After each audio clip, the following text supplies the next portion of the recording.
જેને આપણને જન્મ આપ્યો છે, આપણને આ જે સમાજ છે, આ દુનિયા છે એની અંદર જીવતા શીખ્યું છે. બીજો જે પુરુષ છે આપણો ભાઈ છે કે જે હરદમ આપણી સાથે છે. ત્રીજો પુરુષ પતિ છે અને ચોથો પુરુષ છે આપણો પુત્ર છે. આપણું જીવન છે એ આ 4 પુરુષોની આસપાસ વીંટાયેલું છે. આપણી દીકરી મહિલા સંમેલન કરવું પડે છે આપણે અત્યારે, એટલે હું એવું માનું છું કે મહિલા સંમેલનની જરૂર જ નથી. દીકરીઓથી અને માતાઓથી વધારે શક્તિશાળી કોઈ હોય જ ન શકે. બધા શક્તિશાળી છો. અત્યારે દૂધની જે મંડળીની વાત થઈ, 35-36 લાખ રૂપિયા જેટલો નાત પર નફો મેળવવો એ નાની વાત નથી.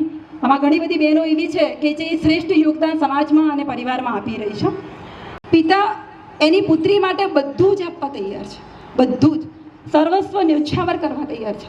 એની પાસે જે શ્રેષ્ઠ છે, અત્યારે અહીંયા બધા પિતાઓ બેઠા છે, એમને બધાને અંદર જે બેસ્ટ છે, જે સારું જેટલું કરી શકે એટલું એ દીકરી માટે કરવા તૈયાર છે. અને સામે દીકરી જે માતાઓ બેઠી છે, એમને બધાને ખબર હશે કે એમને એમના પપ્પા પાસેથી કાંઈ જોઈતું નથી, કાંઈ જોઈતું નથી. ફક્ત પ્રેમ જોઈએ છે, લાગણી જોઈએ છે, બાકી કાંઈ નથી જોઈતું. અત્યારે ઘણી મોટી ઉંમરની બહેનો પણ અહીંયા છે. વાત કરતી હોય ને દીકરી, ત્યારે એની આંખમાં પાણી હોય અને મોઢા ઉપર એક તેજ હોય, મારા પપ્પા એવી વાત છે. ખૂબ કમાલનો સંબંધ છે બાપ દીકરીનો. એક પિતા એવું કહે છે કે સુખમાં મારે બધાનો સાથ જોઈએ છે, પણ દુઃખમાં જો મારી પડખે મારી દીકરી હોય ને તો કાફી છે. દીકરી કોઈ પણ દીકરી માટે સુપર હીરોનો બાપ છે. હું એવું કહીશ કે અત્યારે બધા એમ કહે છે કે મતલબ પ્રેમ કરવું, આગળ વધવું, મતલબ આજની જનરેશન.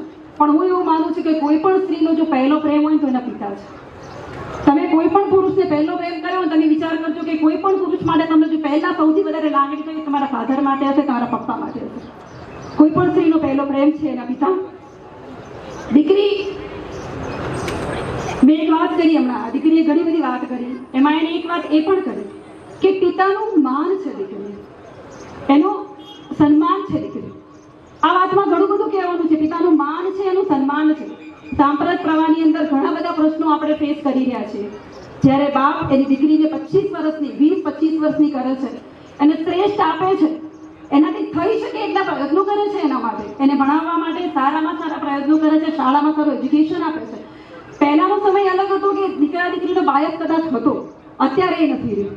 અત્યારે આમાં કેટલા એવા હશે કે જેને ફક્ત એક દીકરી જશે સંતાન તરીકે, છતાં એમ કહેતા હશે કે વાંધો નહીં,